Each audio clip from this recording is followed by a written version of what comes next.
I'm Ben Bates, Okay. and I'm talking to Ken. How do you pronounce your last name? Oh, that's Nsidinanya. Nsidinanya. That's Yeah, a. you said it perfectly. Oh, Yeah. okay, great. All right, right. And you just tell me about you. This is basically we've talked none at all, basically. So tell me about yourself. Where are you coming from? What's this? What's this? Your passions? What are you going at?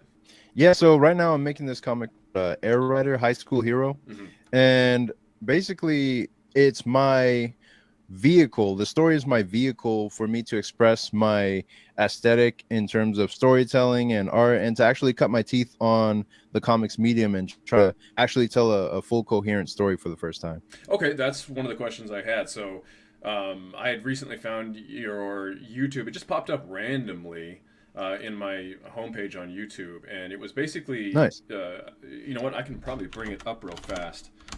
What? Uh-huh. Because I'm curious now. I'm curious what your title to your video would have been that convinced me to even put it on. So I think it's why manga Okay. outsells comics. So I had no idea what your philosophy was yet. It was merely Hmm. the like, oh, okay, what's this dude's potential insight into? Because you know, you tell me real quick. Why do you like? You have seen manga outselling comics. How? How is that part of your world? How do you know that? What have you seen? It's just something I've been like very interested from an early age. Like I started off reading manga Mm-hmm. and watching anime, and I was really into that for a very long time. And then I segued into comics by via Spider-Man, Ultimate Spider-Man, and that kind of stuff. Interesting. And then I was reading comics for a very long time, and I had once I got like a full picture of both industries and why one worked and the other uh, wasn't quite as strong. I was able to like kind of formulate um, my thesis or opinion on that based on what I read in both, and reading people's like articles and thoughts about what they thought about both, I guess, mediums. So to be clear, real quick, And are you uh actually seeing? So like from my, I've seen some like sales numbers and stuff showing that manga is outselling manga or American comics. Is that uh part of that, or is that purely just from your personal experience of reading both and feeling what was missing? no, that's definitely part of it, Okay. but it wasn't a main part of the argument of the video. A lot of the argument of the video came from the mindset between both the comics industry and the Japanese comics industry. Whereas in the Japanese industry, the Japanese side, they almost put their life on the line Mm-hmm. to make comics. Work is life to them, and there is nothing out. It's like there's nothing outside of it.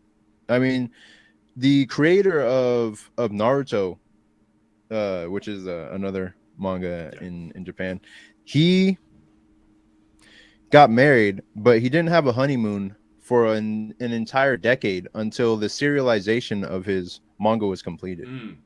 And it's to that extreme that they'll go that hard on creating manga and comics and trying to really get at the heart of what moves people emotionally in those stories, that puts them puts them above comics in terms of sales. But it's also that they have a basically a built-in promotion machine with anime, Mm-hmm. Yeah. meaning like if you make a comic and it gets popular over the next 4 to 5 years, or however many chapters it takes, it has a very good shot of getting an anime. And that gives a lot of excitement to the readers. Like they get excited to see this become adapted into an anime, and or see like certain works become adapted into an anime.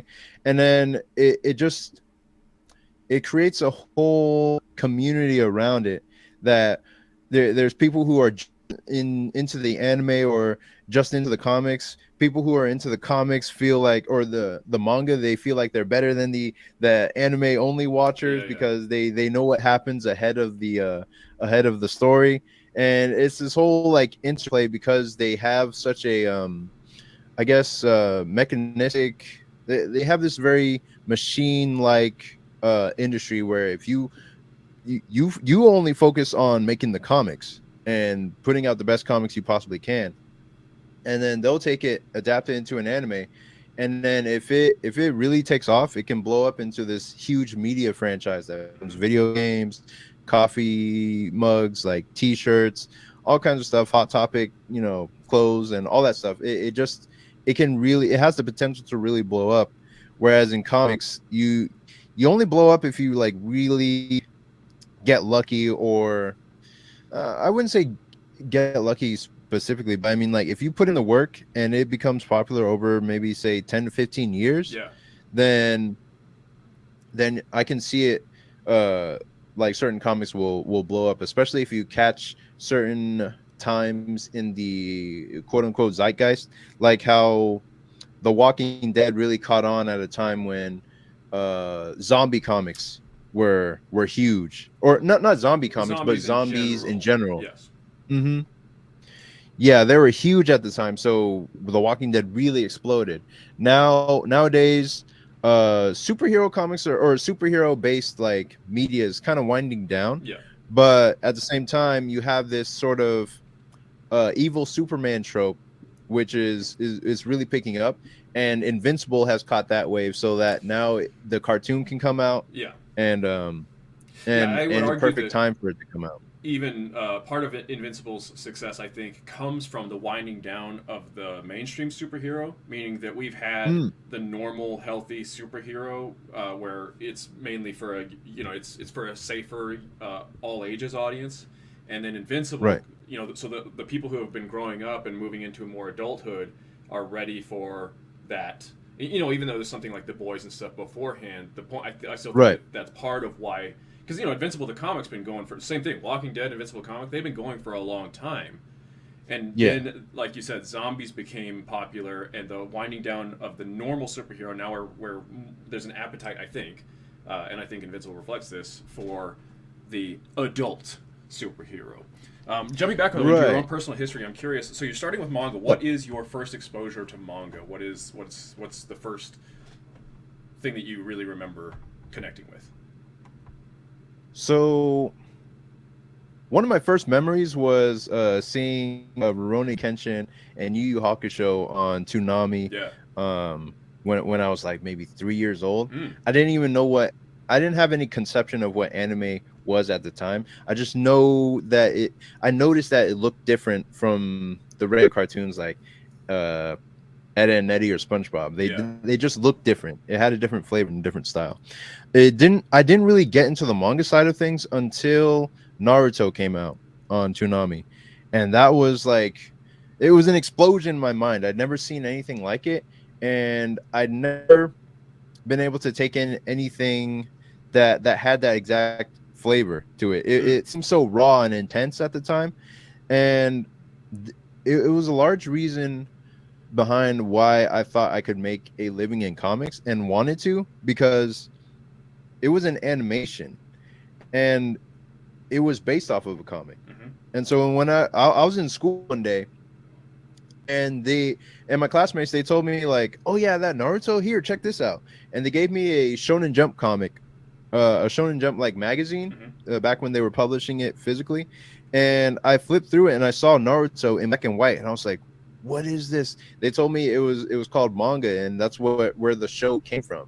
And it'd been running for a few years before the show even came out in America.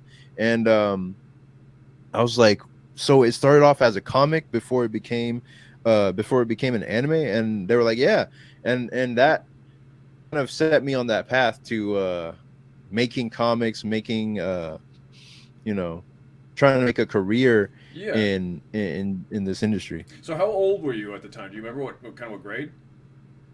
Yeah, 12. I was Oh, okay. in middle school. So you're seeing Yeah. black. So you're seeing Naruto in color, animated first, and then you're seeing this black and white version. And I'm curious if the black and white was a disconnect for you. Was that a barrier? Um Looking at it in black and white, I never really read the manga of Naruto religiously, Mm. because I was so enthralled by the show was just so, like, because it was moving, it was Yeah. moving in animation. It would come out every week, so there would always be a new episode to catch. Um, but then the manga, I only got into it when the show would go on pause, or the show would start producing filler episodes, which in manga terms or anime terms means like episodes that didn't happen in the black and white manga version. They were made specifically for the anime to pad out the time so that the manga material could catch up. Yeah. And so I would begin to get into it um, when the show went on those little breaks, and from there I just kind of got into other stories, other manga, because I would notice other things that had a similar flavor, and I would want to. I just was hungry for other things that had that same taste. Right. So back then, of course, there's the Shonen Jump magazine, which is going to have all of the titles, just like in Japan, or the titles that they selected to run in America. So you would have had a single magazine that would have exposed you naturally to all the other. So were you looking at that Shonen Jump, and is that how you found those other similar stories, similar tastes? Yeah, I noticed Yu-Gi-Oh! GX would be in the same magazine. I noticed that uh this other comic called One Piece would be in the magazine. I was like, "Ew, this looks weird. I'm not gonna read this." But I eventually became a super fan of it later on. But I would notice other comics in the magazine, and I would just kind of check them out. But I didn't really fall into them religiously because they never. It wasn't started at number one. Yeah. So when I saw them in the magazine, the stories had been well into their run, and so I wouldn't be able to start from the beginning unless I went out to read a manga in the library usually. Yeah. I would grab stuff from the library and check it out there. Gotcha. And friends would recommend me stuff, and I would check out things that way. And then when does so it's really interesting that you're coming. So you have basically the opposite experience of me, where I discover comic books at a young age. I read comic books for a while, and then around maybe 13, 14, I start Mhm. learning about anime and manga, and then my whole direction changes to anime and manga, and I leave comic books behind Oh for a yeah. long time. So I'm curious, when does comic books, what age, and you know, let's say at 12, when you're seeing anime and manga, and throughout the the next couple of years, what Mhm. was your feeling, or what did you know about American comics? About American comics, I always thought they looked like too realistic for Mm. me to get into. All the characters were buff and strong, so it was like, well, I'm like, this weak little kid. I can't really relate to these characters. So I didn't really feel like there was an inroads for me to get into those type of comics. Yeah. Um, so like with something like Naruto, I was like, oh, okay, this kid is kind of like me. He's just like a little short, like and he wants to become strong and all that stuff. So I could relate to that. But it's hard for me to get into comics unless the character was a teenager or Mm. somebody like my age. Okay. Yeah. Interesting. So obviously, at some point, that isn't quite a barrier. If I understand correctly, it was the Ultimate line that helped you move into American comics. Was that?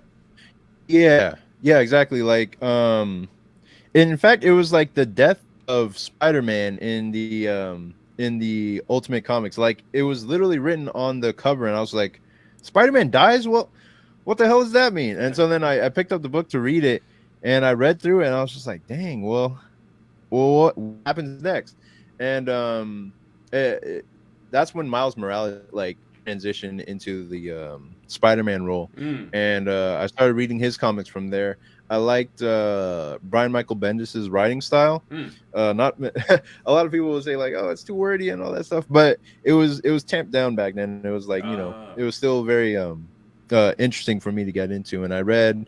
I wanted to look for other work like that, so I read Powers. He also wrote that, Mm. um, and it's just from there that I was able to finally get a taste for American comics because I realized it wasn't as big of a barrier as I imagined it to be.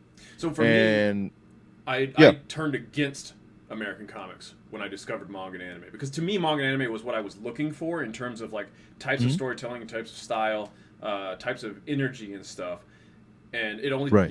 I reopened myself to discover what I loved about American comics later. So I'm curious, you're coming from manga to American comics. Did you ever turn against manga in your younger years? Did you feel like I can only like one? No, I never Oh, that's good, I think. turned against it. Yeah. I was always thinking like I was always comparing and contrasting like what's the strength of comics, what's the strength of manga, and how can there be like a merger between the two, and um and that kind of stuff. That's what my mindset was like. Okay, and so how old do you think were you when the death is? Because I'm not familiar with that storyline, and I've never read any Bendis stuff. So what time, what age are you at that time period? Around 16, 17. Okay, so there's really not a. I mean, it's a 5 year gap, which in kid time is enormous. 12 to Yeah. 17 is basically mini lifetimes. So all right, so Right. you eventually go to the Joe Kubert School. When does that kick in? Right, so you're looking at the strengths and weaknesses of manga and anime. When do you discover the Joe Hmm. Kubert School? When do you think I want to go there because that's going to help me? Uh it was after I got back home from being homeless. And that's a Mm. long story in and of itself. Yeah, I That's something wasn't else. familiar with this part of your life yet. Yeah. But I'd given up drawing comics and reading comics for a while because I didn't have as much as I had read over the years, I didn't have a taste for a real life. I didn't Yeah. have it for like what it actually is outside of a page. I didn't have too many friends, no girlfriend at the time. So I was like, all right, let me go out and see what real life is like. And then maybe I'll have something that I can write a story with. Hmm. So then I went out and went like homeless for a while, for a couple months. Now, was that the Um decision to be homeless? Was that the goal? no, it wasn't the goal. Okay. The goal was trying to figure out how I could go from homeless to like pick myself up from zero, Gotcha. Okay, that's an and ambitious. to see what, yeah, to see what real life was actually like. And so after I came back home from that, um and that's a long story in and of itself, but after I came back home from that, I was working at a cubicle, at an office cubicle for a Mm. long time. I was working at the Sears call center, and that was pretty much like every office job, every office movie you've ever seen, Yeah, where yeah. it's just like the person's just drowning in lethargy, and they just feel like, oh man, life sucks and this is horrible and all that stuff. And I was trying to find a way to get out of it, uh, and I realized the way to get out of it would be to go back to school. But I knew that going into school meant debt, like huge debt.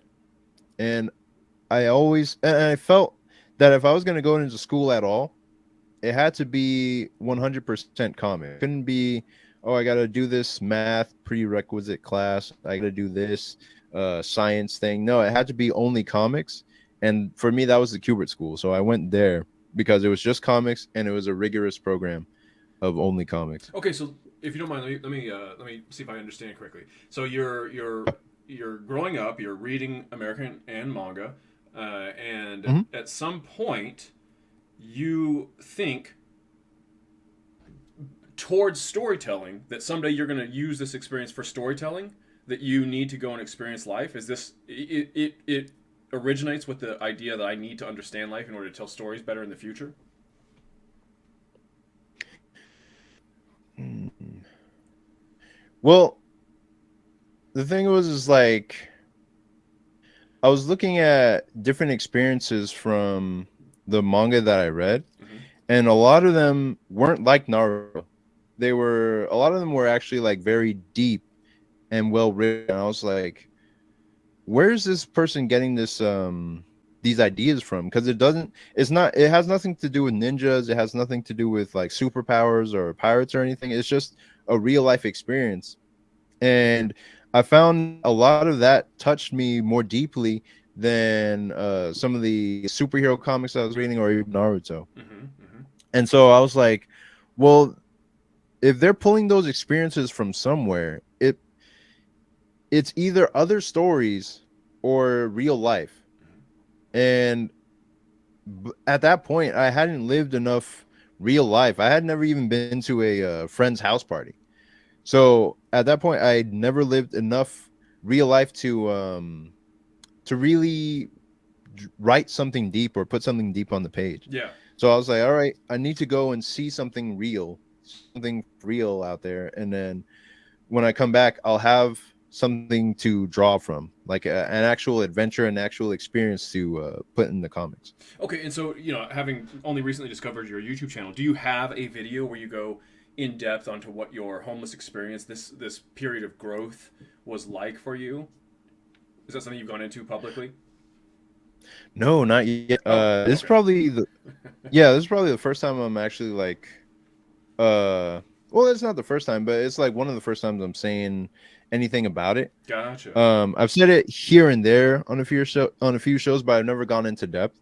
The only place I've gone into depth is on my blog on my website, and that was a long time ago. That was probably like fresh when I came back from the experience, that I was able to write out everything that happened to me, because um it was still on my mind. So I was like, all right, let me just type it out. I won't do a video on it because maybe people might see it, Oh, but I sure. put it somewhere on the yeah. So, I mean, depending on whether you want to share that right now, you said it's on your blog for your site. I can cut this out, obviously, Yeah. but what is your, if you don't, if you, for example, we can get into it now if you want to, but I'm thinking I'm just going to jump ahead past it because the Yeah. experience is online and people can go and delve deeper if they want, and if you want to share, the information because you've written it, Yeah, but do you I want to plan on point people towards it? yeah, people can check it out on my website at comiccanart.com. Let me make sure that's the correct site. Okay. Yeah, comiccanart.com. And And to be clear, is that I won't go COMIKEN? yeah, Yeah. COMIKEN art. And I won't go into details of it right now. I'll probably do a detailed video on my own channel later on that. Okay. But the whole pretty much the whole experience is written out on the blog on there. Great. So jumping forward past that, you're, Hmm. what I find remarkable is that you have come, which many I think creators never actually have much life, and that's an interesting. Really? Well, like let's explore the idea of manga, right? Like let's say you start Uh-huh. at a fairly young age and you're locked into Hmm. your table most of your life. How much life can you possibly be living? You know what I'm saying? Like, so Right. but that's a so what I'm saying is that it's interesting that you have the insight to realize I need more, not just this secondhand experience, shall we say, if those guys Yeah. even have it. um, but now I am assuming that there was some real struggle there because it sounds like it would be. You come back to an office job, the opposite of creativity.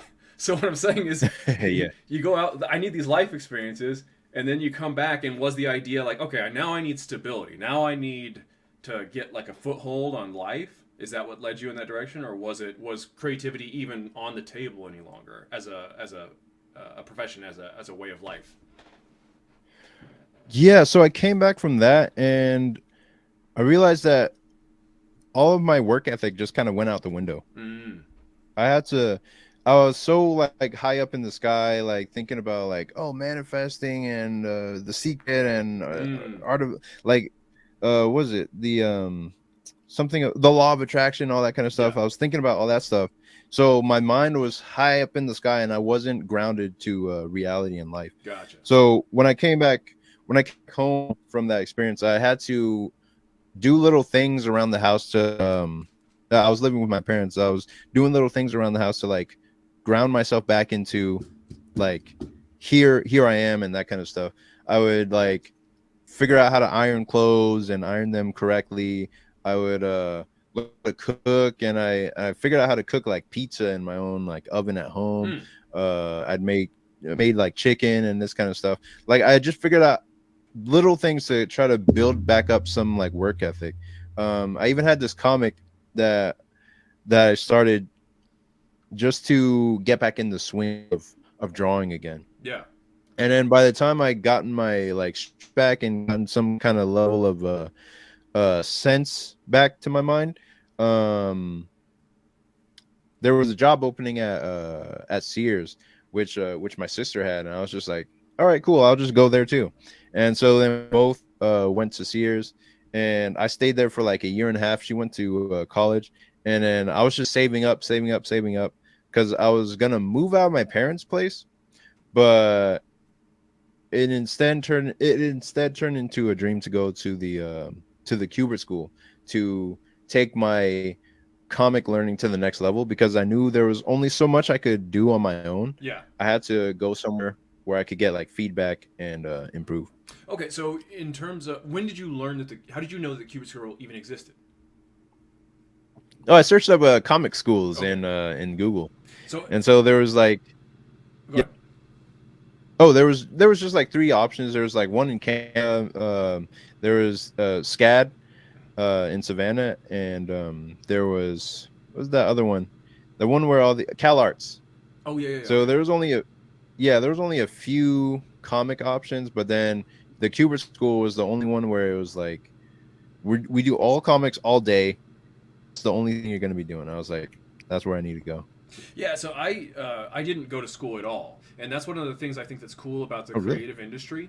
Is that you can. Nobody cares how you got the skill, so long as you have the skill. Can you do the job? Great, go to work. Yeah. And the only thing I've been talking to some kids recently and trying to get hopefully help them get to their goals faster. And one of the things that I've Hmm. been telling them is, determine who you are as quickly as possible. Are you somebody who needs structure and guidance? School is for you. Are you somebody who's going to learn on your own? You can do that way. You don't have to go to school at all. Just get the skill and then go and get the job. And that was my path. So when you say something like that, you didn't want to waste your time. I'm putting a little extra words in there now. I'm saying you don't want to waste your time with stuff like math classes, or let's say how to be a good student class. I Hmm. like that because that's it's like, yeah, I don't want to waste a single second of my life. I only want to spike at the top goals. So uh, Right. that is really interesting to me that you go and I've been lucky enough now that when I was living in Portland, Oregon, and a Hmm. member of Periscope Studio, which is now Helioscope, it was a collection Yeah, of I heard of it. professional artists. Oh, you're familiar with this place? Okay, great. Yeah. So I was around there for a couple of years, and this would have been about 13 Hmm. years ago.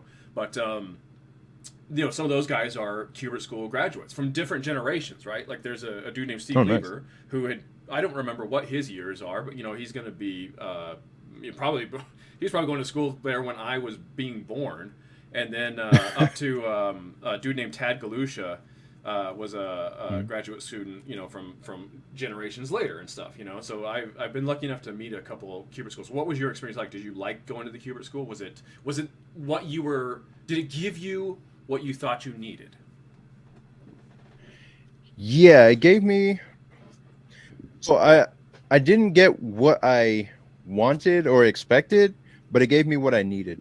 That's good. So I wanted a basically an all-out battle in terms of like and I just think this way. I think like a like an anime character, just because Yeah. I grew up on that stuff like Naruto and all that. I expected like an all-out battle where I would be like testing all the art skills that I learned over the years against like my peers and other students, and there'd be like a ranking and all that Yeah. kind of stuff. But no, it wasn't like that. It was just like you'd make the work and you'd get critiqued by the teacher, and you would post your work up next to the other students, and the teacher would critique one by one, um and it wouldn't say like who was the best or who was the worst.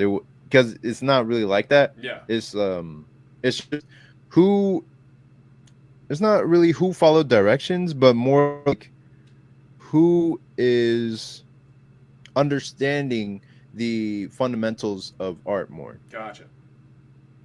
So it was like that. Um and it gave me the education that I needed, because it wasn't just in the art department. It was in like talking to other people, Hmm. communicating with other students, collaborating, teamwork, that kind of stuff. So it taught me a lot of soft skills that I still use to this day. Yeah, that's awesome. Yeah. Ultimately, from the little that I've looked into your history, you haven't done professional comics for a company, have you yet? From a publisher, like Um, one of the DC, Dark Horse, anything like that? I've only done like covers. Like I've colored covers. So Oh, the only professional work I've done in the industry that's been published is color work. gotcha. And the only reason I bring that up is to say that I did. So, how familiar are you with my history at this point? Did you look me up at all after I reached out to you? You told me. I looked at your website and the email that you sent me. You said you worked with Nick on the Bebop and Bebop and Rocksteady. Yeah. Rocksteady. Yeah, and then you have your own thing, which I see in the background there. I think it's Oh, Powerstars. yeah. That's the Yeah. thing I'm doing now. So I just wanted to throw it out there real quickly that what's interesting to me is that you're talking about these soft skills. You're talking about team. You're being around other people, learning to, Mhm.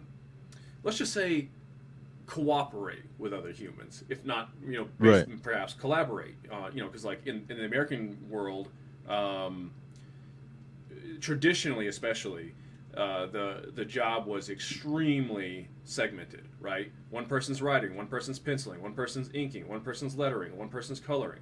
So, did you Right. guys in the Kubert School? Did you have to work as team members in any way like that? Did you have to ink somebody else's work? Did somebody else have to ink your work? Yeah, we'd have assignments where if we did the pencils, we'd have somebody else. We'd pass it off to somebody else to ink it. Interesting. Um, yeah, and we also had assignments where once we inked something, we'd have to color somebody else's work. Yeah, and I was the reason I'm jumping back again is that because I come from a self-taught direction where I'm really never collaborating with anybody, Mhm. it was a real shock in a lot of ways to because I first started working for Archie Comics on Sonic the Hedgehog, and at that time Oh, cool. they didn't allow me to ink my own work, or they didn't really allow anybody to ink their own work back then. Um, Wow. and so I had to do pencils to let somebody else ink, and I immediately discovered that I am not a fan of that approach, And this is part of the, I guess that like that's what I'm saying. You had this up where you're learning to collaborate with other people, and I never had that, so Yeah. I was more let's say displeased and aggressive about uh, uh, trying to as quickly as possible work with fewer people. Right. Yeah. So in you Because go ahead. yeah. Oh, I was about to say I also come from a very like individualistic standpoint where I just like working on my own and doing everything, doing every job, but um I still pass off the flats of colors to Sure. somebody else. Yeah, I mean that's more that's not really creative work. That's Right. hard sort of grunt work that doesn't require aside from just grinding away at a thing. But so I'm Right. okay.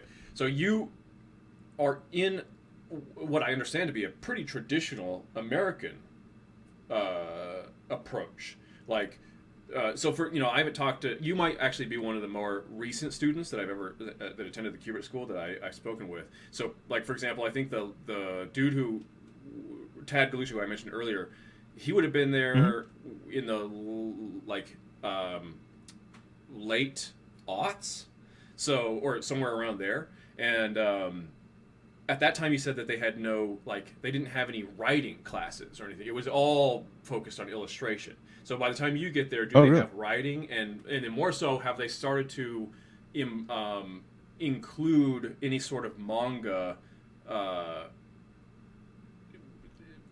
education, I guess, information? Was that part of your experience? Like I said, I don't know if they ever did that. Well, yeah, they had writing classes in the second and third year Okay. of of the school. So in the first year, it was completely absent. We were just learning about the basics of drawing and storytelling and that kind of thing. Um, the only thing with manga, they didn't have anything against it, but they could tell when people were using the cliches of manga to kind of cover up their mistakes or their shortcomings. Yes. So they would advise against that and direct you more towards the fundamentals of drawing so that you could strengthen whatever style that you're trying to do. And now, when you come in, where is your mindset at? Are you one of those guys who's covering your shortcomings? Are you aware of that? are you interested now in embracing an American style? Where are you at in terms of being receptive to one, what they want to teach you, and two, what you want Mm. to do? I wasn't hard like I wasn't like dead set on drawing in a manga style the whole time. I wanted to show that I could do the more American style if I had to. Yeah. I wanted to push myself to actually try to round out the forms and make it solid and three-dimensional and that kind of thing. Um, but whenever I was strapped for time, I would just instantly more towards a cartoonish style or Yeah. manga style, whatever. But I was transitioning out of just strictly manga and anime in terms of my drawing. Now, what do you like? What are you excited about in terms of style? Like, so I'll just for me real quick. I do not get excited Uh-huh. about realism at all. Realism, or at best, I like naturalistic, which is what like. Are you the name Adam Hughes? Does that mean anything to you? Yeah, Okay, so Adam yeah. Hughes, I believe, refers to his approach as a naturalistic. That's exciting to me because it's still there's still quite a bit of style to it. A little bit like what I would say is a Uh-huh. little bit of cartooning into it. That's exciting. Right. Like but the more stylized something gets, the more cartoony it gets, the more excited I become. So I'm Uh-huh. just curious, where do you fall in terms of preference? Oh, I love it when stuff is balanced between like the cartoonish or the manga side and then the human side. Okay. Where I like a lot of Love and Rockets. Okay. If Yeah. you've Yeah. ever heard of them, hmm yeah, Jaime Hernandez or Strangers in Paradise, where you can feel the humanity coming off of the characters because they're so well like the expressions.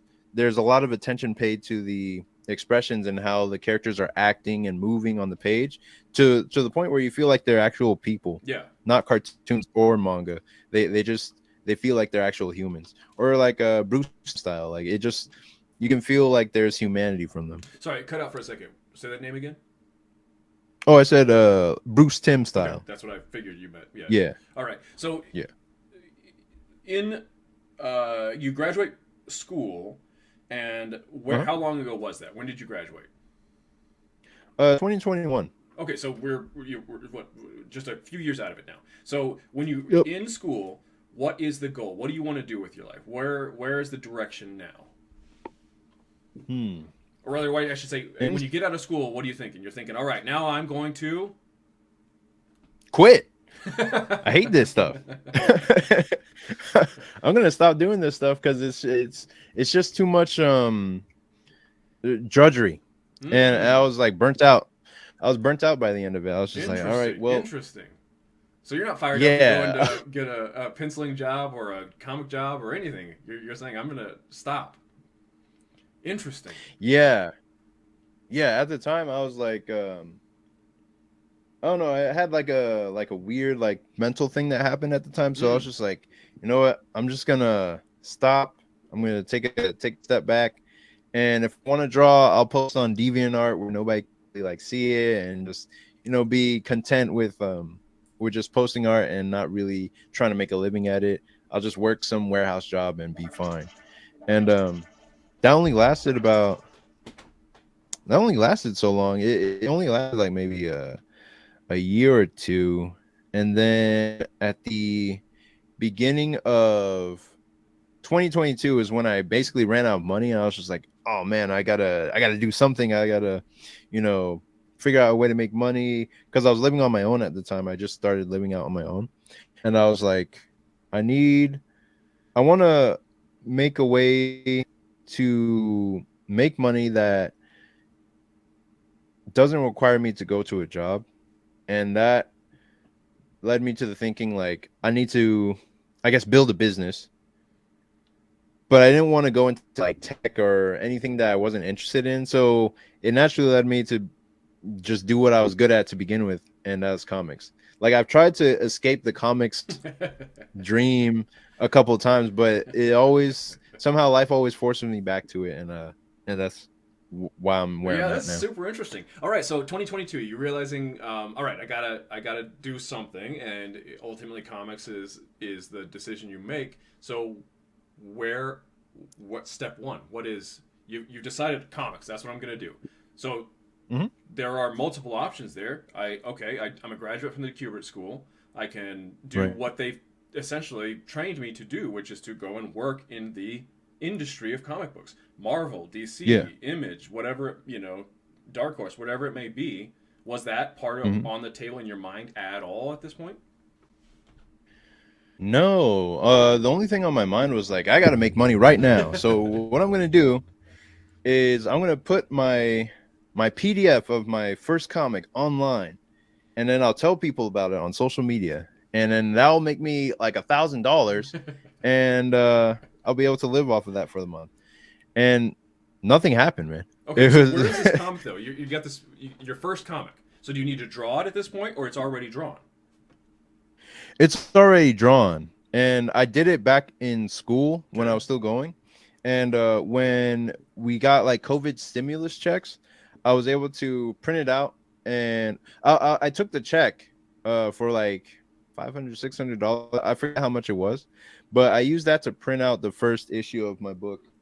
um, and I just gave it out to a bunch of people at school, basically to show off, but also like to show people like, hey, I did it. I made my comic and all that stuff. I gave it out to friends, family, and I sold a few copies, and some of the copies should actually still be in the school bookstore, because I sold some copies to the school so that they could sell them off. That's cool. So that's Air Rider number Yeah, one. So, like yeah, for number one. example, what I have done, is I've gone through. I went on to. I signed up for your newsletter where it linked Hmm. me, and I found it on Global Comics, and there are two issues out there. So issue one, chapter one, that's going to be that book you just printed up, where it ends off with him Yeah, uh, looking out, vowing, "I'm going to defeat all the superpowers." yeah. Okay, so you drew that in school. That's going to been a couple of years by the point now in 2022 when you decided now I'm going to put that up as a PDF, tell people about issue one of Air Rider, and Hmm. as you said, you didn't make your $1,000. Yeah, I didn't make anything.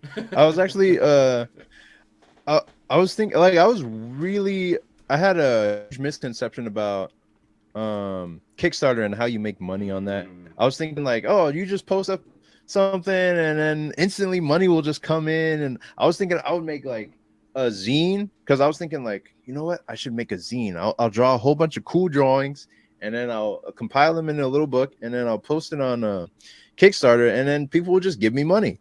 And it didn't work out that way at all. It was like I had literally no idea about marketing or selling anything. okay, so a moment ago, this PDF you're going to tell people about social media. Is Kickstarter Huh? included in that, or is Kickstarter the zine entirely? Kickstarter is only the zine.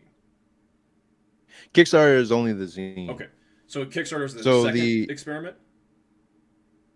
Kickstarter, I didn't actually like go through with it. Oh, okay, I was just, yeah, I was just drawing pictures of the zine, and I never finished the zine. I just put the PDF on Global Comics, put a price tag on it, and I was expecting the dough to roll in, yeah, but it never did, because I didn't know anything about marketing, promotion, and that kind of stuff. So I spent literally the entire year figuring out the processes behind all that gotcha. to get things rolling. Okay, Yeah. so uh, yeah, so what I see when I look at the global comics is I see that it was chapters one and two were put up quite a while ago. Chapter two I think was 10 months. So when does chapter Yeah. two get created? Chapter 2, I was creating that after I graduated. Okay, So most of that I was just creating a little bit here and there when I had time. yeah, Um, so when I graduated from the Cooper School, I took a break for a summer and just was drawing chapter 2, and it was mostly in black and white. And then by the end of um 2021, no, 2022, near the end of 2022 is when I started coloring it in and trying to put like lettering on it, and then I finished it by February of last year, and that's when I put out the full second issue of Air Rider. gotcha. So from that point on, is that when you're going to say I'm going to devote myself to figuring out the marketing, the distribution, all that sort of stuff? Okay, so this part is Yeah. really exciting to me. So to jump back real quick, Uh-huh. I did work in, I worked in professional comics, then I went into animation, and then I thought, wow, both of that really sucks. And this is another thing Oh, I try really? to tell people is that I try to tell kids, I say, uh, once again, as quickly as possible, determine what type of, let's say, creator you are. Are you the type of creator that wants Right. to write and draw your own stories? Because if you are, and Mhm. that's me, you're never going to be happy working on other people's projects that you think suck. Like I got Yeah. unlucky. I never worked with people that I really had respected or wanted to help them bring their dreams to life. I worked on a lot of Right. bad projects. So had I worked on a good one, I might have a different tune. But Right. um, even then, I love the idea of like helping somebody make their dream come true. If like especially if we're like working towards something that I really believe in, that would be awesome. Right. But I would still always be like, okay, I'm done with that. Now it's back to my project, writing and drawing my own stuff. Or are you the type of artist who has no, you've never created your own characters, you've never had an idea like you wanted to tell your own story, you just want to draw for a living and you want somebody else to tell you how to draw. Neither one of them are better or worse than the other. All you need to know is Right. who you are, because if you're the second type, you are perfect for the industry. Go in and that's who they're looking for, because they don't want me to be there, because all I'm going to do is continue to Right. cause trouble, and Yeah. ultimately be terribly unhappy. So I left that behind because I needed to write and draw my own stories. And I had no intention of self-publishing initially, but ultimately I decided to start with this comic book for children. That's what Powerstars is. Did you could tell by the style, presumably, right? You could tell this is Yeah. meant for a younger audience. Yeah, it was bright, and the characters weren't even like human. They're just kind of like monster type. Yes, and so the thing I discovered was that I mean, I knew this, but I thought maybe I could go to like somebody like Scholastic or First Second or something like that, and Right. ultimately, to do that, you have to get a literary agent, because they're some of the top kids graphic novel publishers. Because in Yeah. general, like most comic companies don't really make comics for kids anymore. Like Batman and Spider-Man, Hulk. These comics are not for kids. They're made for old men. Right. But anyway, the I hated pitching. I didn't like asking for Oh permission yeah. for people to say like, "Oh yeah, no, you can't do that. We don't want that." And like, I'm just gonna make it myself. And Right. and then ultimately that led towards pursuing self-publishing. So everything that I'm about to ask you about, I'm really I'm interested in what you're learning. Like, so for example, when I signed Yeah. up, a couple years ago now, people got really fired up. Not just in the comics world, but in Uh-huh. general. People got really fired up about email newsletters, and I think for good reason, Oh yeah. right? So presumably, this is where at some point you have heard that you should Hmm. get a newsletter because you have one. Where did you learn about it? Why were you sold on it? Why do you think that's a good thing to do? Oh man. I heard about it long before I even went to the Cuba school. Oh, nice. Okay, Um, cool. yeah, I was listening to this book called Perennial Seller by Ryan Holiday, and he was talking about how important having a newsletter is, having your core fan base, people who are really into you and into the work that you're creating, Yeah. and that's what helped spread it massively around to the wider audience and whatnot.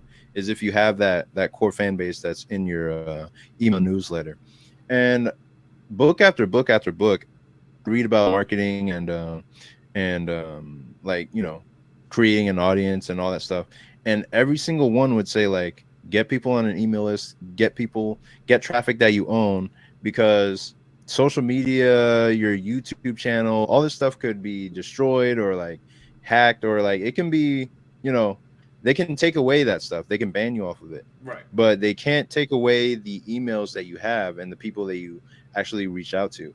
And the people that are on your list are more engaged than they are on social media, because social media, a follow or a like is very, like, you can do it very passively. Like, you can look at somebody's work and just be like, oh cool, I like it, and then instantly scroll to the next one, and you can spend hours that way. Yes. But a newsletter is something more intimate, is something more they asked to receive it, Yes. so you can uh, they're way more likely, and I think it's 6 times more likely to see a post on your newsletter than they are to see a post that you randomly did on social media. Yeah, it's Um, I'm yeah. this is a lot of what I have heard and read as well, and I'm a firm believer that it is just a superior method in terms of connecting with people in a more genuine way. So even though, for example, Mhm. your newsletter is still being sent out to a large group of people, hopefully. Um, Yeah. what I've noticed, like, so after I learned that newsletters were something to pay attention to. I love signing up for people's newsletters to see how they do it and what Oh, what yeah. they do well or what they don't do well, or rather the styles that different people do. Like, are you familiar with the name Tim Ferriss? Does that mean anything to you? Yeah, yeah, Tim Ferriss, of course. Yeah. So his newsletter, he's got a specific style where he sends out five. Are you signed up to his newsletter? No, I haven't signed up to it. Okay. Does he like recommend books or something? So he always has, like, I think five bullets. What he's reading, what he's listening to, what he's thinking about, a quote he's pondering, and so yeah, he'll usually be recommending presumably whatever's recently that he's paying attention to in those different categories, Oh, okay. or different people like for yourself. Like, now that I've signed up to your newsletter, the most recent one you sent out was something like to tell the truth, and Oh, yeah. what was the point of that email? What did you go on to tell the truth about?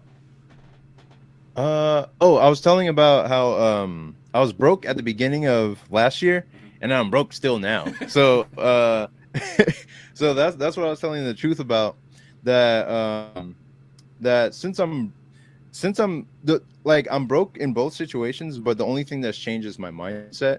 And so it was almost like a motivational type email, like nothing will make you hungry like poverty, pretty much. So Yeah, it's like hungry to succeed and all that kind of stuff. So I was just like talking about that situation, and it was also something I could talk about very quickly, and I didn't have to delve into major details, and I could link back to the article that I wrote about last year and that situation and whatnot. And then the rest of the email is like just what I'm working on Air Writer currently, and then some of the past pages that I have, you know, just for people who recently signed up for the newsletter so that they can see what is on the most recent one. Yeah, and it worked. I got the sense of that it is a motivational, even if it's just for you, about how you are Mhm. motivated. And one of the things that I've noticed about some emails more so than others is that it does work to feel like you're talking to me, right? Like, even though you don't, Right, you've sent it out to the group, but it's my email, and I feel like we're having a closer connection, which is an right. interesting dynamic where it is simply built like, if you posted the same message on Twitter, I would have be like, yeah, he's just talking into the void or whatever, right? And I'm looking Yeah. at it, but so to me, it's something is actually quite valuable at email. But what I am struggling personally with is defining, like, why what you said in the email has any, like, why wouldn't you just say the exact same thing on Facebook, or you know what I'm saying, like, Yeah. meaning that there I'm still, I understand, I love email, I understand the Hmm. value of having a connected audience, but I have yet to really understand that, like, yeah, but you could have said these exact, I'm not saying just you, I'm saying anybody for most of these Right. things could be just a Twitter post or just a post on Instagram that I, with the 5 bullet points of Tim Ferriss that I scroll through, and he's just, or whatever. Right. So I still don't yet really, I think that it's maybe, just to explore it right now, um, Hmm. that it's just the people who have made the effort to go that extra, like, you, like, let's say on Twitter you say, I don't know, whatever your most recent tweet is, right? Like, that how much the new burrito sucks, and then you say, and if you like that Yeah. idea, or subscribe to my newsletter, right? Well, the person who Yeah. takes that extra step is maybe simply, even though they might get the exact same information that you could post on Twitter, they are Hmm. saying to you, I am slightly more interested than the average Twitter follower, slightly more interested in Right. Instagram. And maybe that's the only point, is that, like, they've shown some effort to go a little bit further to say, hey, I'm a little closer than those people over there because something you're doing is working. And maybe that's all there is to it. I don't know. What do you think about it? Right. I think that's probably exactly the point. And the whole thing about an email newsletter is like it's meant to get people to know, like, and trust you. Mm, Because people will support somebody they know, like, and trust over somebody with like a slick advertising campaign and this kind of stuff. Like if you're subscribed into your email letter, they wanted to take that extra step to have you send them personal correspondence and whatnot. And so then you're trying to filter out from social media who's going to be your actual like super fan, who's going to be down for you no matter what, or who's going to be really interested in buying your um highest cost items. right. So like, say you're, and this goes back to what your ideal customer is, your ideal, like, your target um audience is like, if you know who they are, you know how much they'd be willing to pay for your highest cost product. And if they're interested, so like, say that you're trying to get them from they like a post on your social media to they follow you on social media to they get on your email list and want to hear more from you. Now, from there, they go onto your Patreon and they're starting to pay a little bit monthly just to hear more from you. To now you're running a Kickstarter and they buy a book from you. To when you have like a even like you create more books, you have an even bigger run. They buy the more expensive end of what you're trying to sell, and it goes on until you and basically you're just taking care of them as a customer, as like Right. who is really into your work. Who's actually wants um to, who actually wants to pay attention, who actually wants to hear the stories that you have to tell, and then provide a yeah, monetary, like because like a couple of philosophies. I think it starts with Zig Ziglar, who's a sales dude from a while ago. yeah, That I think he's the one that said, "Give, give, give, ask." Have you heard this idea before? yeah, Okay, so then just to elaborate for our listeners, as I understand it, you can correct me. You give hmm, value, you give value, you give value, you give so much to the point where you can you rarely ask to be like, and now would you please buy this thing I've made? Because I can't keep giving forever. So we do, right, now I need you to buy the thing, and I'll keep giving you more, and then I'll ask you to buy it, the second volume of my story or something like that. Is that yeah, accurate to how you understand it, or you got a different take? yeah.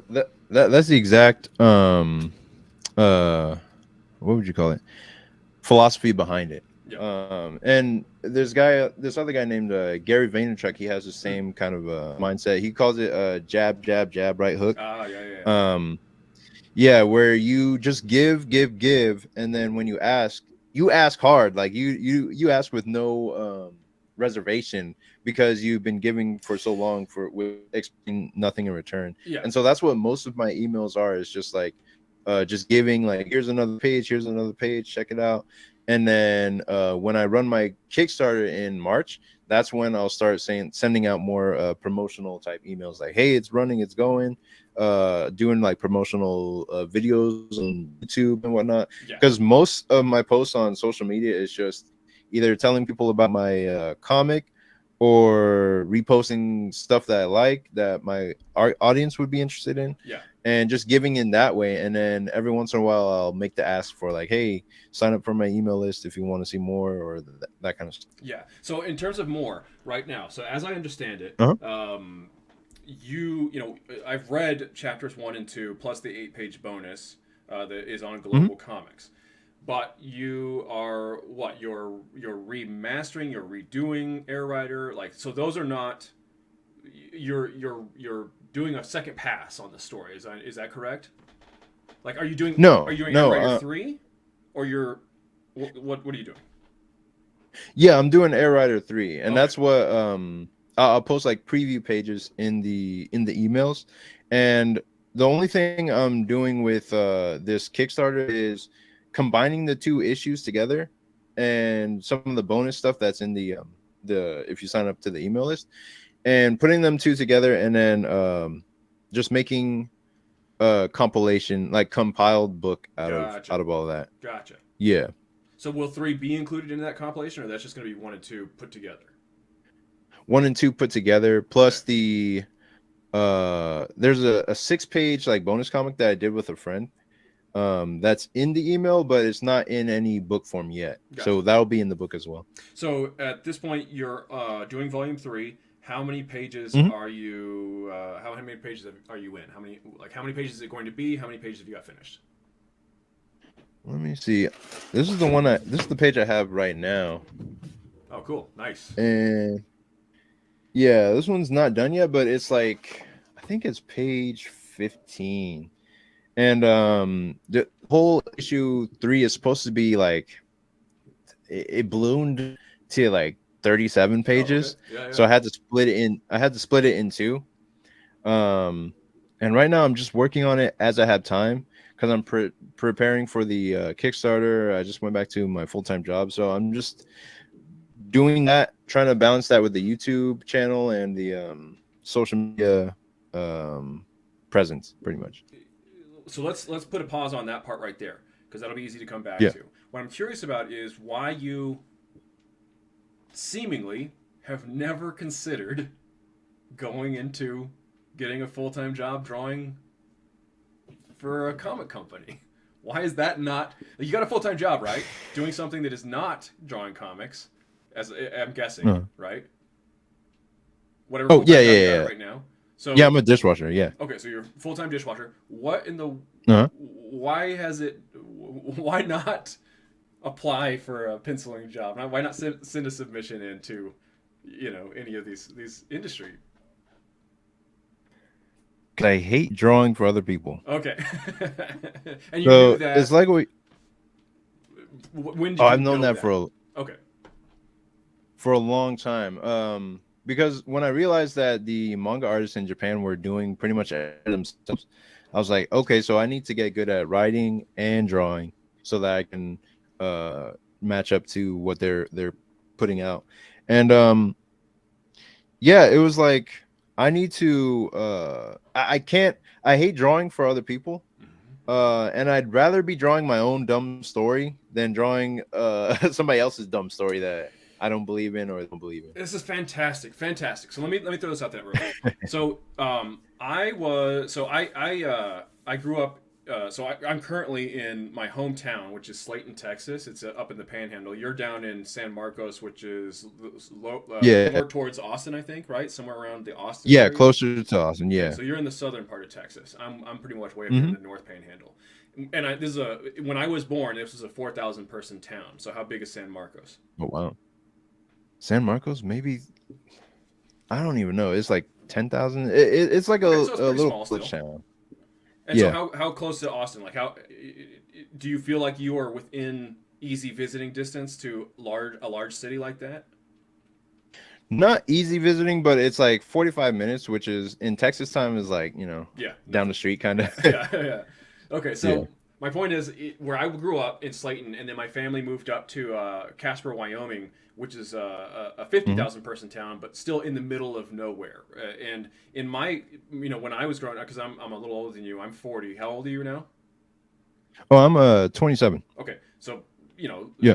a decent enough gap, meaning that when I was born, and then when I started becoming like, for example, when Shonen Jump was coming out in America, like I Uh-huh. was there for Volume One, and I was already like 20 or something like that. I can't remember the exact year. So Wow. I'm in my adulthood while you are gonna come. Hmm. You're still coming up. Anyway, giving Yeah. us a different perspective of the like for me, I was on the cutting edge of Shonen Jump, but. Right. I didn't know how to like there were no opportunities for a creative professional. I knew I wanted to go draw for a living. I wanted to use my creative talent, but I Right. didn't know how to do anything and I didn't have a clear idea of that I could publish and write and draw my own stories. It just wasn't clear to me, Hmm. not the way that it seemingly was at least a little more clear for you.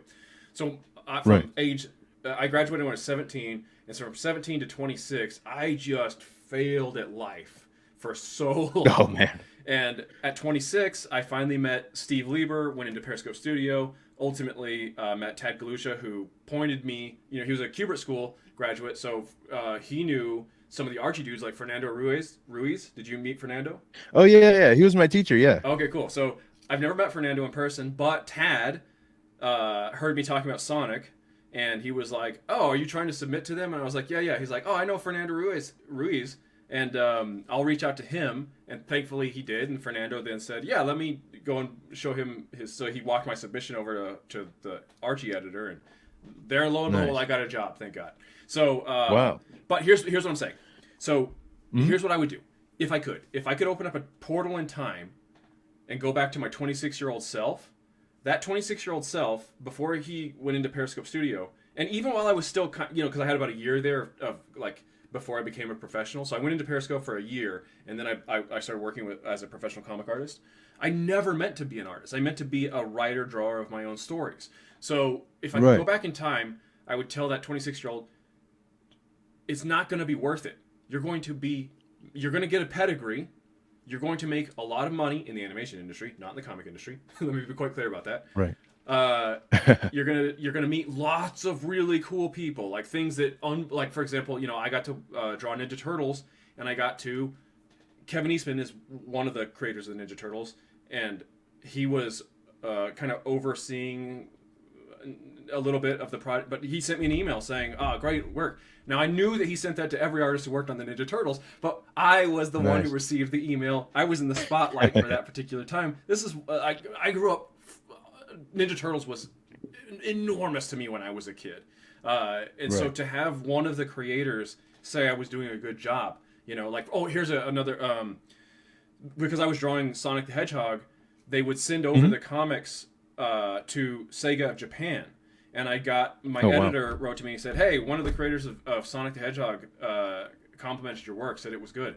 And I don't know who. There's roughly there. You could say there are two main creators of Sonic the Hedgehog that might have been in Sega of Japan to have a comment. Uh-huh. But the point. So I don't know who really. I got Right. second Right. hand compliment, possibly third or fourth hand. But nonetheless, I got that compliment, right? Like that means a lot. But if I could still go Right. back in time, I would tell this to my 26-year-old version self, and I would say, don't do it.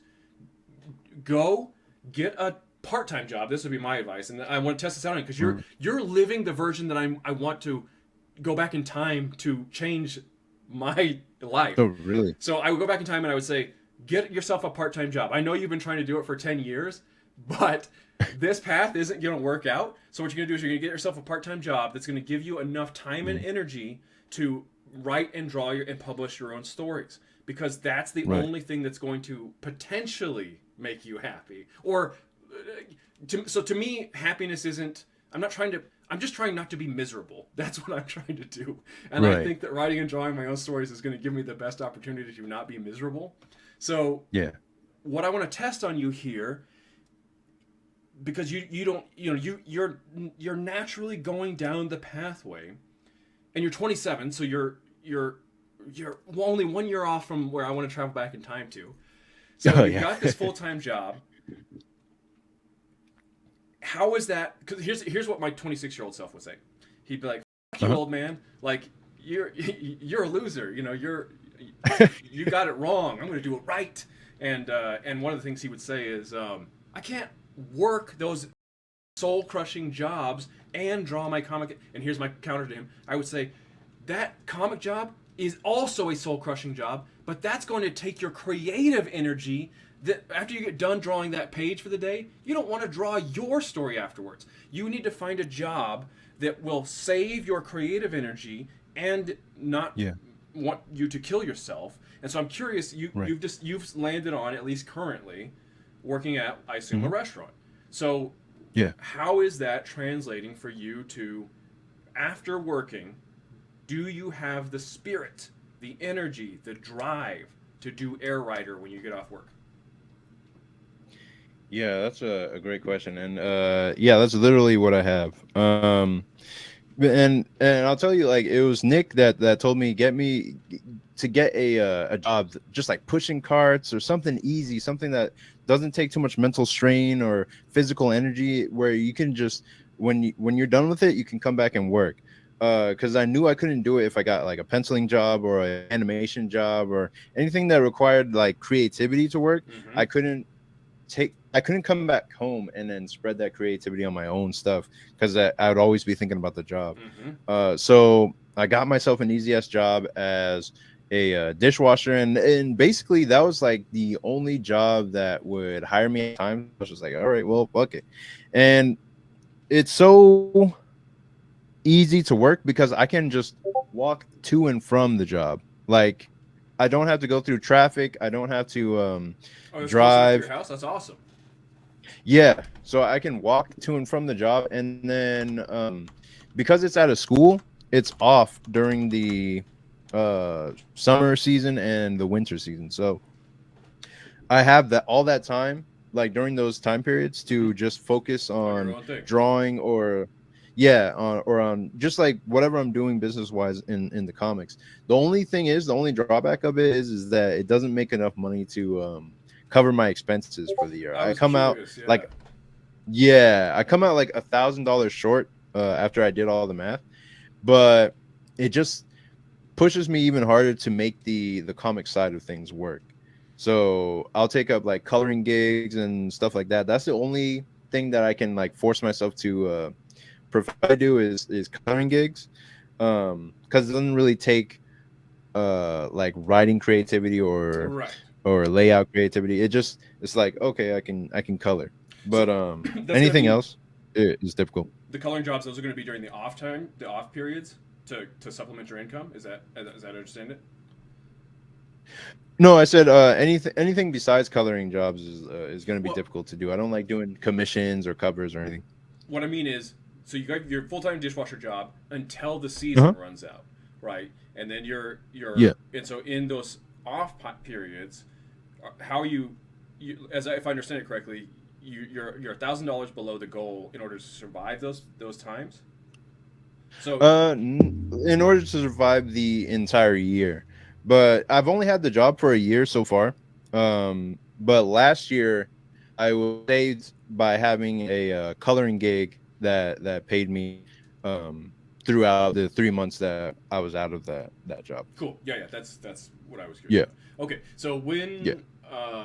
so right now you're doing your job. This is a Monday through Friday thing. Weekends does it matter to you? So part of the thing also for a young dude, at least if I went back to my Uh-huh. 26-year-old self, is he still cared about the ability to have some kind of a social life, even though I didn't have much of one. But he still placed Uh-huh. value on the opportunity to go out on weekends or something like that. So what is Mhm. your take on that currently? Does do you have a healthy social life? Do you have time to so and specifically let's use the Japanese as a quick example. So Uh-huh. what I understand, the little I understand, is that they grind so hard, as you used as an example with Kishimoto, that he didn't have the opportunity to go to on his honeymoon for a decade. So one of the Mhm. things that they may not have is a healthy life, really, right? And we see this as some of Yeah. the health tolls and the deaths, dying at a young. Like for example, Miura didn't finish Berserk. He died before he Right. or even look at Osamu Tezuka, who lived much longer. He didn't finish. Have you ever read any Tezuka's work? Yeah. Okay, Yeah. so Phoenix is what he considered to be his masterpiece, his life goal, and he couldn't finish Right. his. If I understand, if it's correct, his last words were something like, "Please God, let me work," because he wanted to finish the Yeah. volume. So Yeah. my point is, as you admire the what I call the grind, but are you also Mhm. balancing that out by you look like you potentially have some physical health to you from what I can see. You don't look Yeah. like you're unhealthy. How are you balancing out? How are you balancing a 40-hour work week plus the grind and life? It's just the 40-hour work week and the grind. Okay, so there's There no is no life life. in there. Yeah. Like the anything that has to do with an outside life or a social life. I have a friend who will come and visit occasionally, or I'll go out and visit him occasionally. And what else? I'll go with family. So like if there's like a wedding or something like that, or the holidays. But other than that, it's just work and then come back home, like literally walk home, take a break, and then just work again. And basically, I'm just betting on this time period of just working, working, working, so that it'll set me up to where I don't have to work as hard to get the same result in the future. Yeah. See, this is everything that I'm hoping for. This meaning that if I could travel back in time, talk to my 26-year-old self, I could convince Uh-huh. him to be like you because Oh. um, he would want to have that social aspect, but I don't. It's a weird dynamic. So, and this is also partly what I was going to say earlier, like that working as a professional comic artist, meaning you're at the Cupid Scroll, you're literally interacting with other hopeful future artists or professional artists, Yeah. and when you become a professional artist, like I was lucky that Periscope Studio existed, and I got to be a member of it, where I could go and Uh-huh. work around other humans. But the bulk of my career was still a almost an entirely isolated experience. Like Oh I yeah. I had never met most of the writers I worked with. I rarely talked to them. Like I got to meet the Right. Ian Flynn, the Archie writer, at a San Diego Con. That's the only time I've ever seen him in real person. And that was also the first time I'd ever seen my editor, the dude I'd been working with, like the guy who hired me, the guy who I Wow. like, because really, as a comic artist, you're only interacting with the editor, really. And so he and I would Mm. interact all the time through email, sometimes phone calls, and then a couple years later, I meet him in person for the what would have been the first of two times. I met him years later again. But Right. the point is, you're so alone, and Yeah. I still think that, like, for example, if you didn't have this friend that you go out to occasionally, you would Mhm. not have. I think because humans are as much as we can. You and I, from the sounds of it, you can tolerate a higher level of isolation, but you're at work, at your dishwashing job, and you're undoubtedly interacting with other humans, which is feeding Yes. some sort of basic. So in my case, Yes. uh, Yes. Yes. I'm not getting that, and I do think that it is actually taking away from my quality of life. So even though I can literally draw all day if I want to, um, Uh-huh. without that occasional social element put into it, it really quickly comes down to, like, why am I doing this? Like, the meaninglessness of it. Um, Yeah. Not to say that other people will tell me I'm doing good. I'm just saying that I think that literally just knowing that you occasionally talk to other humans can Yeah. help fuel on some like primal level or something like that. So it's good you have your job, and Yeah. it's good that you have an actual friend that you interact with. Right. I mean, I don't live here alone. I have like roommates Oh, okay, so you got other that are humans just around. like, Yeah. yeah, yeah, yeah. Yeah, but I know exactly what you mean by that feeling. Like, when it came to, uh, I guess December in 2022, I was mainly alone around here, and I would just kind of walk around town and just be alone. Just be on my own, and there'd be nobody. It'd be like, well, I'd have to come grind on comics, but then it's like, what else is there besides eating food and watching a TV show to have like some kind of emotional stimulus? Yes. Like going to my job, like I like it because one, there's like free food, because I work at a That's restaurant. But lucky. Yeah, then yeah. just talking to the people kind of allows my brain to breathe. Um, allows it to get some space, some airtime with like other people and talking and whatnot. Because being alone is like it's like your health could be great. Like I'll do push-ups or whatever because I can't afford a That's gym, good. but your health could be great. You could be making strides in your business or whatever, but you'll still feel somewhat tired, or you'll feel like somewhat lethargic, like there's something missing. It's not a health thing. It's just the social thing that's really necessary for you to like go out and interact with One other hundred people. percent. I can't do any, yeah, like I can't do any dating or like, hanging out with like a whole group of friends or whatever at this point, but I did a lot of that stuff in 2022 before I went broke. So I Mm. did all that stuff and I got a lot of that out of my system before the beginning of last year, so that I was able to focus Yeah. mostly on doing comp after doing all that. Well, that's great. Okay, oh, great. So let's get hard on Air Rider now. So Yeah. what I want to know is the impetus of it. You know, obviously you created chapter one back in your Cuber school days. But Yep. how long had it been sitting inside your mind? Did you create it on the spot for that project? Was like where did it come from? It had been in my mind since 17. And I watched this show called Great Teacher Onizuka, Mm.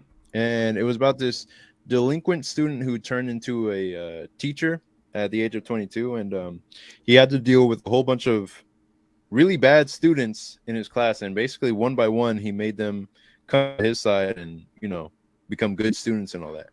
And I think it was a mixture of that and South Park. And so at the time, my dad was in the ICU for a stroke, Mm. and I was just like thinking if I could come up with some kind of story that would just allow me to create a living for myself and make him proud, like maybe that would wake him up, that kind of thing. And yeah, it was just that was the where the idea for it formed. And during that time period, I was just coming up with the ideas. And I would always come up with like different story ideas, but that one was like I wrote out basically the main basis of it in like around a couple weeks, and then I shelved it for several years until I went back to the Cuba school, or I went to the Cuba school, and I had another story that I was actually drawing a lot, but I wasn't drawing the actual story of it. I was drawing just the character from the story. And I was thinking of this will be my first work and it will be my first masterpiece. I'm going to do 100 chapters and it's going to be super awesome and all that.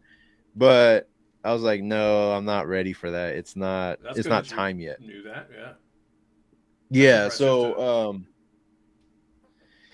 yeah, it was going to be like this fantasy epic to do all this and that, but Air Rider ended up becoming the I guess the testing ground for me to finish my first work, finish the first chapter so that I could actually figure out how to do comics to train and eventually get up to that the point where I could do a comic like that. Um, because I couldn't do drawing exercises or short stories, like self-contained stories, because that would always make me bored. And I was just like, I can't really get into it or draw it as well as I possibly could mm. if it's just a one and done. So I made this entire story, this entire world of Air Rider, and it's just been developing since I started the first chapter in school. Okay, so that's part of the. So one of the questions I definitely am curious about now. One of the things I try to help younger people understand, and ultimately Uh-huh. whenever I talk to kids, I'm always just basically trying to think about my 9-year-old self and everything I needed to know when I was 9. And Right. one of the things I tell them that I've discovered, over the last, over my career is that there are roughly two types of, let's say, a graphic novel or a comic book breaks down into writing and drawing in the most biggest possible sense, right? And so in the Right. writing phase of it, there are two types of writers roughly. There are what's called a plotter and a pantser. Have you Right. heard of this term pantser Right. yet? Okay, Yeah. so I am a plotter, me 100%. When I want to do a story, I want Uh-huh. to know what the beginning, the middle, of the end of it is for sure before, because Uh-huh. I want to make sure it's going to work out before I get there. So, for example, my Right. Powerstars, I finished volume Mhm. one. There's going to be 3 volumes in total. But before I ever started drawing volume one, Okay. I wrote out all 3 volumes, right, of the script, and then Right. I did 400 something layouts before I penciled the first, and because Oh by wow. the time I got to 400, I was like, all right, I better, go back and start actually drawing this thing, Yeah. because because ultimately there's going to be stuff that I need to figure out to that will then influence the third act or something. But anyway, Right. I'm asking you. Oh, I guess Yeah. for people who aren't familiar, potentially, let's throw it out there. So, pantser is somebody who's flying by the seat of their pants, meaning, and the best possible Right. example, if you're not familiar with this, is Stephen King. Stephen King, Oh, he does that? yeah. So he is a guy who Oh. doesn't like to plot things out. He wants to be, he wants to discover as he's going what it'll all Yeah. turn out to be. So I'm curious what you I are. think Go ahead. Oh, I want to say I think he mentioned in his book on writing like it's like he's discovering something that's buried in the ground. He's Mm-hmm. like unearthing it pretty much. Yeah, yeah. So out of those, if we just use those two, which one are you gonna feel more that you're closer to? I would say I'm closer. Like if there's a spectrum, I would say I'm closer to the plotter. Oh, okay.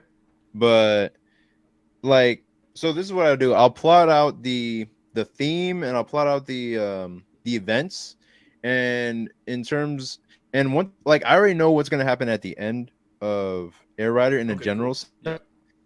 but because it's a serialized comic, I'm leaving room for surprises. I mean, it's not hard plotted out. Like whatever more interesting appears in my mind, I'll let that be what the story direction that takes next, as long as we get to the ending that I have planned out. Yeah.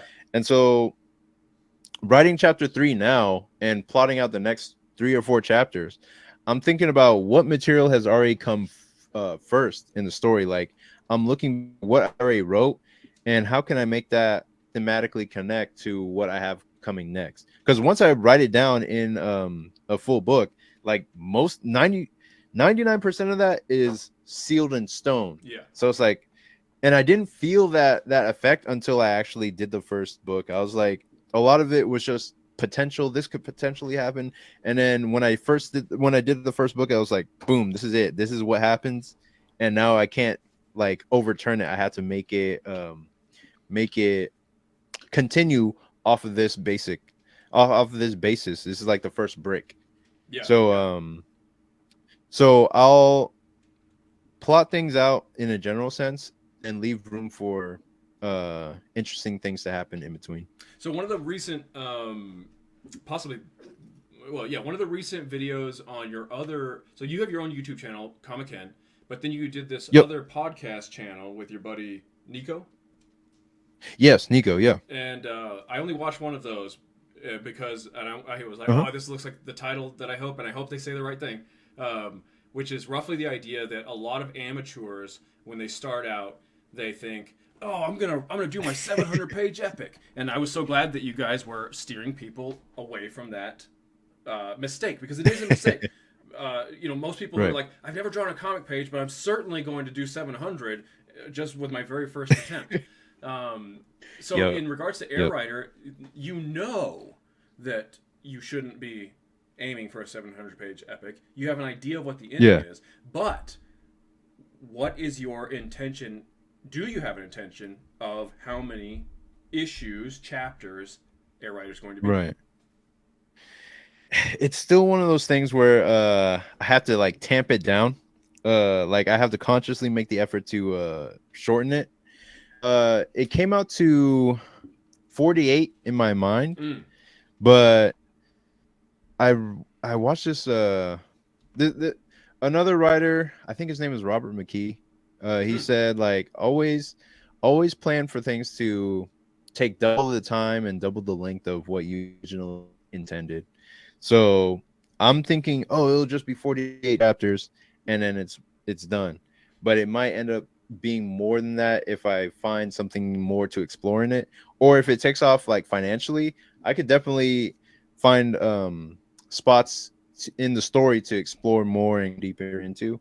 Um, but I definitely want to know exactly how many chapters and pages I have to complete it, Hmm. so I know what certain point I can end it at. And for me, it rather than having it be a definite like page number ending, it's more like I'm willing to spend the next 15 years on this. Oh, okay. So Okay. yeah. So like I want to build it up into like a franchise or build it up into something that like Invincible or like this other show called Hat Hotel, or there's other webcomic called Daisy. Hmm. Like I wanted to be able to build up into something that if I were to do an animation on it, it has the backing of an entire story or an entire comic book behind it that people can read the story and buy it. That's cool. So right So now, Yeah. with your job, and you have these time periods where you get to, where you're not doing the full time, so you can devote to it. But like right now, Uh-huh. the way that I hold myself accountable for doing Power Stars is I try to Yep. do a page a day. And for me, as a Power Stars page a day, that means pencils, inks, colors, and letters all in one day. So what, Oh well. or if any, do you hold yourself accountable to try and hit certain milestones each day, or? For the last year, I've been trying to figure out the whole like marketing side of things. Mhm. So I kind of put the page production on by the wayside. Gotcha. Because I'm not serializing Air Rider in a webcomic sense or any format at the moment. I'm still it's still like kind of up in the air how many pages I complete per day or week. I want to aim for like 2 pages per week and then eventually get up to like 4 pages.